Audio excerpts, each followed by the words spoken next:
Hi, and welcome to the Global Institute for Conscious Economics. My name is Rhiannon Roseland. I am a co-founder and CEO of the platform. What is conscious economics? Well, we really focus on four main pillars when we talk about building a new, more sustainable economy: the well-being of people, our planet, and the well-being of new sustainable profit models, as well as the integration of art. Today, our conversation touches on all of these themes as we sit down with Agape Gasessa, who is Executive Director for C Center for Young Black Professionals. We're also joined with Lieben Gerbmichael, who's the Executive Director for Taibu Community Health Center, and of course, Alika Hall, Executive Director for the NIA Center for the Arts. Our conversation today is titled Unmuted: How Corporate Canada Can Support Black-led and Black-serving organizations. Why unmuted? Well, it's kind of hard to critique a system when you're operating within that system in order to do your work on the ground and to keep your organizations flowing.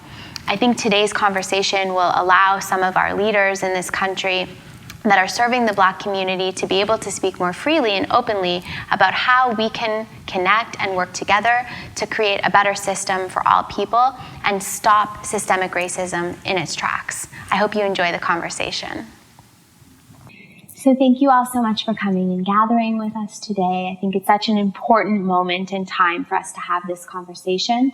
Our purpose for today is really to hear from you and talk to corporate Canada and be able to create an alignment where we can understand how to better work together, how to better serve Black-led and Black-serving organizations. Mm-hmm. So I think the first place to start is with a bit of a definition. The concept of 3B. Agape, can you tell us a little bit about the concept and how corporate Canada can use this concept when they're thinking about their strategy of supporting the community? Yeah, I think that there's three kind of check boxes that need to happen here. One is it a Black-led organization? Meaning, is the governance, their board, are they predominantly Black? Is their leadership Black? Are most of their staff people of color as well? So Black, Black-serving, and Black-focused. So if you are a Black-focused organization, again, you're going to have a very clear mission in your organization that says that you're serving Black folks. And then you're also going to have possibly Afrocentric or a Black lens to the work that you're doing. Mm-hmm. So if you're teaching somebody about a particular topic, that it's coming from the lens of you being a Black person in Canada. So Black-led, Black-serving, and Black-focused. Those are three. It's very important to define that because there are organizations just by virtue of class and race going hand in hand that exist and they serve Black populations, right? But they're not coming from an Afrocentric way of knowing. They're not coming from a mandate and a leadership mm-hmm. that really understands what's needed in this community in order for them to go from point A to point B. And I think that's really important when corporations or individuals are looking into supporting Black communities. If it's not made by us and it's not for us, then it likely doesn't have our best interest at heart. Let's talk about this time right now because it is interesting on the backdrop of COVID and what is now, a great recession of our time. I wanted to talk about 3B organizations and how they have traditionally been impacted by an economic downturn. What is on your minds and hearts right now as you worry about the work that you do and how you'll be able to support the work that you do? So in a situation or an environment where the economy is not doing well, mm-hmm. Two things happen. One is the capacity of the organization might be further impacted by that recession. But most importantly, the needs of the community is going to be further impacted. That means we would have more needs coming up because of unemployment, poverty, all those kind of other issues that may come, stress, mm-hmm. Mental health. And that's a challenge because then to reorganize the services within that sector when the economy is going to recover is like recreating something fresh. Mm-hmm. And number one, that would require more resources than if it was at least supported during the time, but also the disappearance of that sector is going to further impact how communities are going to survive or access services or be supported. What is the state of the not-for-profit and charitable sector right now? How sustainable is the model, the way that it stands right now? It's quite challenging for organizations to be able to sustain their operations in sort of even a traditional, thriving economy, because there's always these pressures of being able to have to find funding to support both your operations as well as your programming. And so we see that folks are struggling with, applying for grants at the government level, also trying to secure some revenue from perhaps your own economic activities, whether it's, having a sort of social enterprise in some ways. Mm-hmm. But then that can serve to actually impede your ability to keep that money because, either the government or some of your funders look at the fact that you're able to bring in money and they're like, well, you're bringing in your own money, so we need to reduce our funding, or that's actually not allowed. So the sustainability of the sector is really, I think that model is put into question when organizations aren't able to create diverse streams of revenue in order to keep things going and are constantly, just struggling to keep the lights on. Canadians pride themselves on, our healthcare system. And so we don't really talk about systemic racism that is embedded within the system. I'd love for you, Lieben, to talk a little bit about the work of Taibu and why this is so critical to ending systemic racism. Particularly if you look at the Black community, there are some very disturbing stats that show that we are at the bottom of any kind of measurement around health and social well-being. If you look at chronic disease, diabetes, the Black community is probably 3 to 4 times at greater risk of developing type 2 diabetes compared to other racialized group, but the predominant white society. Mental health, we are overrepresented in mental health institutions, and particularly in forensic mental health departments. If you look at access to services, we are not accessing services at the right time, in the right way.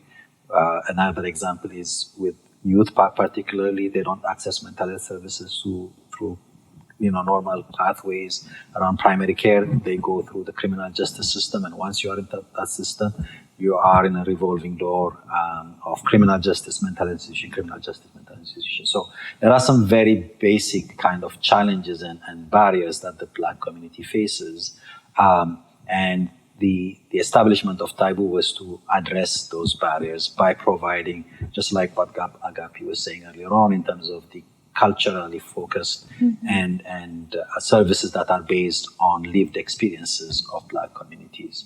Healthcare system has used certain experiences to further stigmatize and criminalize, or even kill Black communities with research studies and things like that. So the community does not trust the healthcare system, whether it's the healthcare professional or the hospital or the institution. It's not a situation that has happened now. It's generation over generation. It's very systemic. And so changes should not just happen in lifestyle modification with individuals. Changes should also happen with institutions, policies, and practices. I think that it's important that when corporate Canada is thinking about what kinds of organizations and where they want to put their dollars and their resources, that we have to broaden the scope. I think a lot of the times it's easy to think about education, of course, comes up, and serving young people, of course, comes up, but there's some intricacies to particular areas like healthcare that I don't think are always thought of at the forefront. And I'm appreciating that you're being able to articulate just how much that impacts the system. No one who is not Black can even imagine what goes through a Black person's mind and how race is at the forefront of every interaction and everything that we do.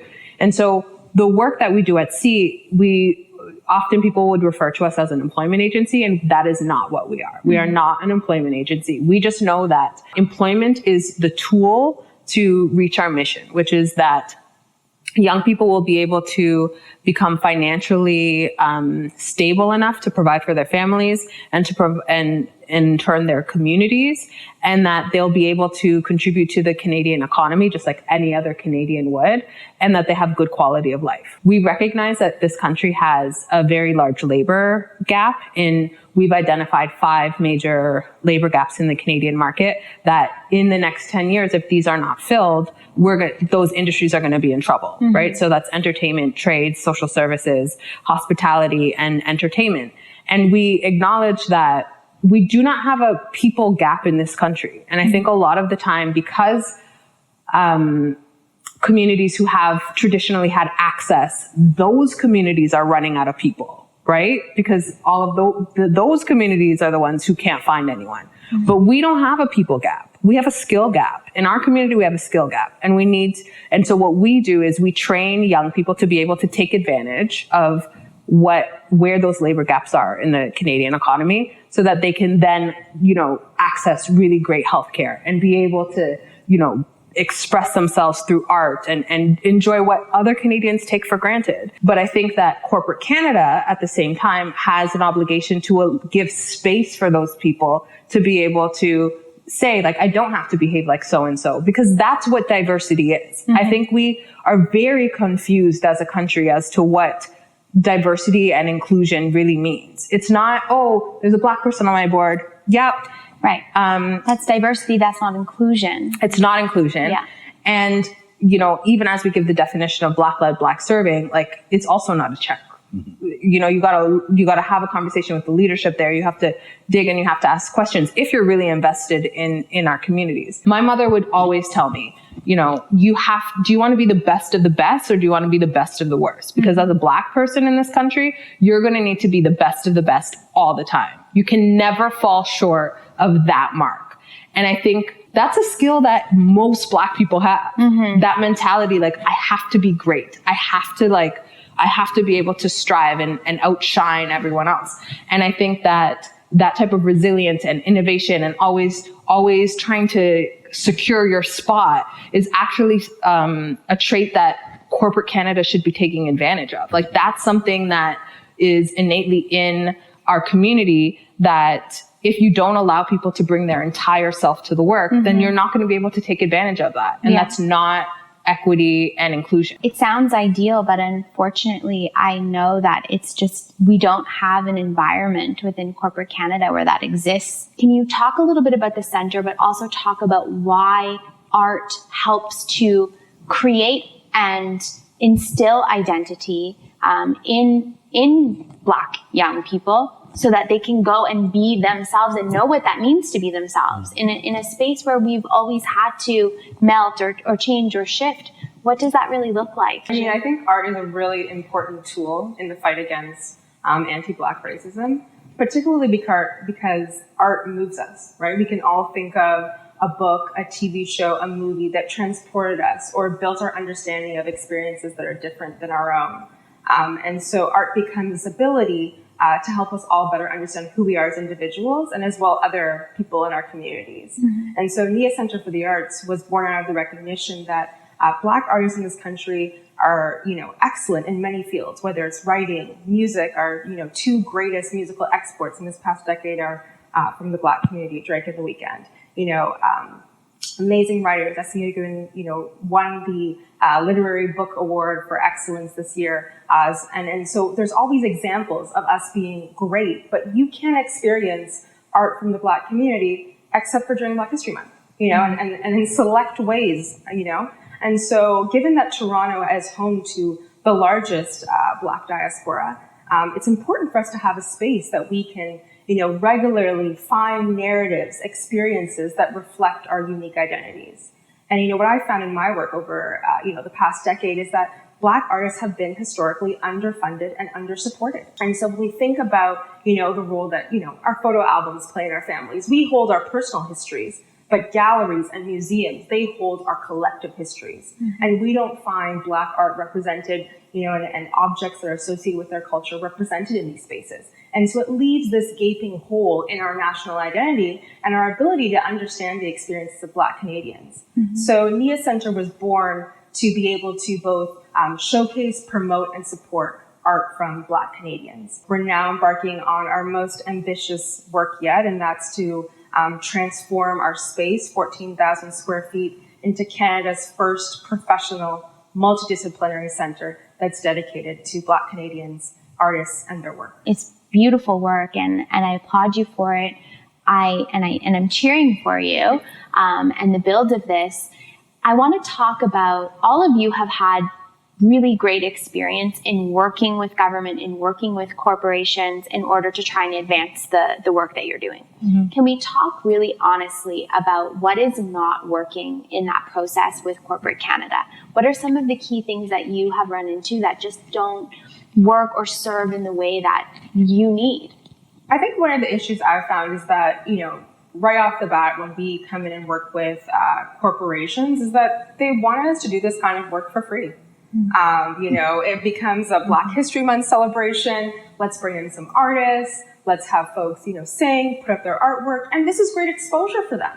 They're getting exposed to a new audience. Mm-hmm. There's no other industry in which you ask people to create, to produce something for free. Mm-hmm. And so it's always baffles me that, folks are approaching us wanting to, work together and partner, but are unwilling to, pay artists an appropriate and fair compensation mm-hmm. for their time and really the work that it takes to both produce the piece, transport it to your office, come and talk about it, and then go home for just exposure.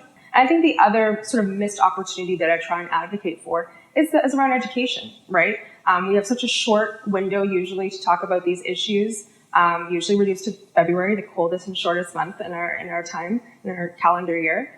And, the conversation has to go beyond just let's put up some artwork and instead move into how can we talk about this piece in relation to the Black Canadian experience. Mm-hmm. And I think that corporations can be an important site for us to advance a conversation around race that moves beyond, there are Black Canadians in Toronto in particular, right? And help us better understand what is the context in which Black Canadians came to this country. We have a long history of being here, hundreds of years, in fact. We have diverse experiences. We are one of the most diverse diasporas, I think, in the world. We have folks who are from the Caribbean, East Africa, West Africa, who speak different languages, are of different sexual orientations, different religions. And so we have this rich cultural fabric and legacy just within the Black community mm-hmm. alone. How do we better understand what that looks like here? And what is the experience of, our Black colleagues in the space that we're in and in the broader city and community that we live in? And that disconnect, I think, is something that we work to close in the partnerships that we've established, but is one that I'd like to see more of. We have to look at the big system, and corporate Canada and foundations have significant roles to play. Mm-hmm. They have the resources, they have the knowledge, they can open doors for people to come in and do stuff, right? Whether they're artists to be exposed to opportunities and for the system to also themselves be exposed to some of the skills and talents that they have, right? In order for us to see change in our community, we need to take a person-centered. What are your barriers? Okay, we're with you. We're going to break down those barriers together. We're providing you with the hammer and we're just going to make sure you can kick it down. And if not, we're here with the second hammer, mm-hmm. And I think that, when corporate Canada or when folks reach out to us and then they're kind of just oh, well, that doesn't necessarily fit into, whatever it is that folks are looking for. And I think that, it won't fit into a box that a corporation has created as a mandate or because you have not taken time to get to know our community and our needs. Mm-hmm. We have, 8 years of experience. We have a 92% retention rate. 92% of the people who walk through our doors end up in employment and our mission, and we're starting to see our mission come to fruition. That doesn't come with, us arbitrarily being oh, well, let's just run a program and right. see you later, right? And so I think it's important that there needs to be a place of learning. And it's not easy. Most of the time, the organization that's, being partnered with doesn't have the same resources and capacity as the corporation, but is expected to meet in the middle. And that just isn't possible for so many. No. And I think there's ways in which you could do that, because at Sea we have done that in a really successful way that I think we, are proud of. That partnership is like in our IT sector, we partner, one of our streams is called Industry Led, and we partnered with Spin VFX, and we said, what are your skill gaps in your organization that you need people like to be skilled up in? I see that as, you being in the leadership position, you being at the table, understanding the community. And I think that that's really valuable for corporate Canada to hear. And in this time, I think there's a lot of embarrassment. There's a lot of shame right now. People are worried, scared. I know so many organizations are trying to do their best within a system that is flawed. And again, there's so many good people in so many places. And I think a lot of the time what we see is when we think about diversity and inclusion, and especially diversity and inclusion offices or areas of an organization, you see a lot of good people that are maybe even community people that are there. But the expectation on those community people to solve it, fix it, also is a barrier within the system. And I have spoken to many people within corporate Canada that are, Black leaders within corporate Canada, that all that pressure to change a system above them that is not possible to change overnight or because one person is there with an understanding. The only relationship that we've had with corporate Canada has always been supported by a Black employee, right? So when Levan talks about the community level or the knowledge level being at sort of a front line or sort of lower level, employee, that tends to be the case. They tend to have a relationship with us. But in the C-suite, at the executive level, at the board level, you don't see that same understanding, awareness, or interest. Right. And so it's very difficult for us to build relationships with corporate Canada on a long-term basis, in a strategic way, in a collaborative way, in a way that can move the needle on these issues, because we don't have the buy-in truly from the organization. We have the buy-in from a supportive Black employee who understands the need to connect to community and has a desire to make a difference, as opposed to the entire, organization coming and saying, we're part of this Canadian ecosystem. We recognize that racism is an issue. We recognize that, the Black community is not well served by, either our organization or, the broader society, and we want to make a difference. And that's the kind of partnership that we need to see in the kind of statement and commitment. And we started to, be able to see that with, Blackout Tuesday and, these solidarity statements. But it does need to go much further than that, because we've never seen it. How do you deepen your relationship with the Black community? How do you deepen your own organizational understanding of how anti-Black racism manifests in your organization? And then you're in a better position to have these conversations with community partners to develop strategic initiatives or invest in strategic initiatives that move the dial. One of the things is you need to put some of the commitments you're going to make in that statement, not just denouncing what's happening and saying we are allies, but we are going to demonstrate our allyship to this cause by doing A, B, and C internally as an organization. So that now got us into some conversation as to identifying certain projects that we can get involved with to support them to develop that so that they can make some changes. It could be an HR situation, it could be a project that they're working on that needs to now have a different lens because it's not addressing the issue of anti-Black racism. I like how you say that, how you say it's, when you put a statement outside or when you're giving funding, it's outside, but what is happening inside? Within? And that is the long-term change that we want, right? Yes. We are not expected to change. I mean, one Indigenous elder said this once, and it's going to stay with me forever, right? We didn't oppress ourselves, right? We didn't colonize ourselves. Right. So the change cannot happen always with us. I mean, it's good. We're happy to go to corporations and start the engagement, as you were just saying. But I think that the change happens within, and we're okay also to work with corporations. The financial donation and support is great, but we don't want it to be a one-off thing just at this time. We want the systems to change so that we have now better opportunities for young people to access employment opportunities and build their skills. And corporate Canada will benefit because now they have, people who are bringing those skills into the corporations, into the economy, right? With the same thing with education, the same thing with arts, right? So we are ready to work. We don't mind going to corporations and engaging the conversation. We just need for that interaction and for that willingness to do that, whether it's through financial resources, whether it's through capacity building and exchange of capacity, because communities have capacity, corporations have capacity. We can work together to make our society even better. I mean, Canada is a good place to be. It could be even better. Of course, we need look no further than your community or our Indigenous communities across this country that are suffering and still even don't have basic infrastructure access to clean water. I mean, how can a prosperous nation have people within the borders of that country, the first peoples of this country, to not have those accesses, but to still have that conversation? It's time for us to not be so polite. Is that true? I think we need to stop. I think it's not even a politeness. I think it's a naivety. You don't know what you don't know. And so something that's not part of your reality, you're never going to really think about. If I'm somebody who doesn't know how to cook, I'm not going to know how to measure. I'm not going to know how long I need to bake something, because that's just, I order out and somebody else, handles that for me.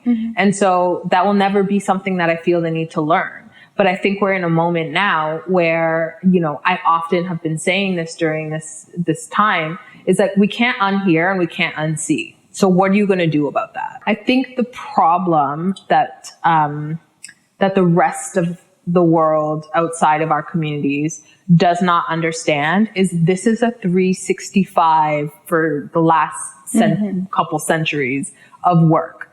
We didn't wake up and say, we really have to address anti-Black racism today. We have been doing this work for a very long time. Our communities have been in crisis for a very long time. All of these kind of critiques around protests and et cetera, it's all coming from a place where people think that this just showed up. It didn't just show up. Now it's everybody's problem. Everyone's enraged and some people are upset around protests. And it's just that type of turmoil, that type of urgency, that type of anger has been stewing in our communities for years. Look at what we've done to Indigenous communities. We literally have come into this land, stolen it. They're still fighting for clean water. People want to give to wells in Africa. Look in your own backyard, because you have Indigenous people right now, this second in 2020, who don't have clean drinking water because our government and the powers that be do not value the lives of Indigenous people. And I think if you solve the problems of Indigenous and Black communities, because both of our communities are the most disproportionately affected by anything that happens on a regular day, let alone a whole pandemic, right? If you solve the problems of Black and Indigenous communities, you automatically solve the problems for everyone else. I know that there is so much value and resource in what the communities, like the Indigenous and Black communities, have and know about mental health, about injustice, about expression, art, all of these pieces that can be lent to the larger challenges that corporate Canada face right now from an economic perspective. I'd like to end with just asking each of you, if you can, knowing that corporate Canada is listening right now, what is one thing, one piece of advice or one action step that you would like to see happen? We are ready. We have been ready for a very long time as a community and as a generation. And I'm hoping that, corporate Canada can see this as not just something that they can do for a community, but they're doing it for everybody. We are part of that problem and we are also part of that solution. Let's come together in this bigger circle, and that's also an African-centered principle of coming into the circle and addressing the issue together. How are we contributing to this problem? And yes, how are we part of the solution? And that could be looking, internally at the representation of Black folks at all levels of the business. B, investing in research to better understand the experience of Black Canadians across this country and in the communities that you work in. And C, making strategic investments to close those gaps. And sitting with community, collaborating, partnering with community to address these issues in reciprocal ways is the only way that we're going to actually make sustainable and systemic change over the long term. I think this is an opportunity for us to live up to the reputation that we have across this world. And I think that can be done with exactly what Liban had said. Together, finding solutions. And I speak to my community as well when I say this. It's not necessarily a time to look back and say, but you never did, but you didn't, and this kind of blame game and this contention that it's creating. We're committed to moving forward in a new direction, in an innovative way. We're in a moment in time in history that we've never seen. And I think that as businesses are thinking about how they're going to relaunch, and as a lack of a term, like relaunch out of this pandemic, and how they're going to do things differently, and some of the things that they'll keep from how they've been operating for the last couple of months, and what they'll do differently. Let this be part of that. Let this change be what moves us forward. I know there's a lot of embarrassment, there's a lot of shame, there's a lot of we haven't done enough, but that doesn't mean that you can't come now. Yes. And that I think the community is very receptive to, let's move forward. Let's look at this point now forward. Let's make that change. The history hasn't been exceptional. Yeah. So let's make it exceptional now. Let's take this time to create change now. Thank you so much for all of your time and being here with us today. Thank you. Thank you. Thank you. Thanks.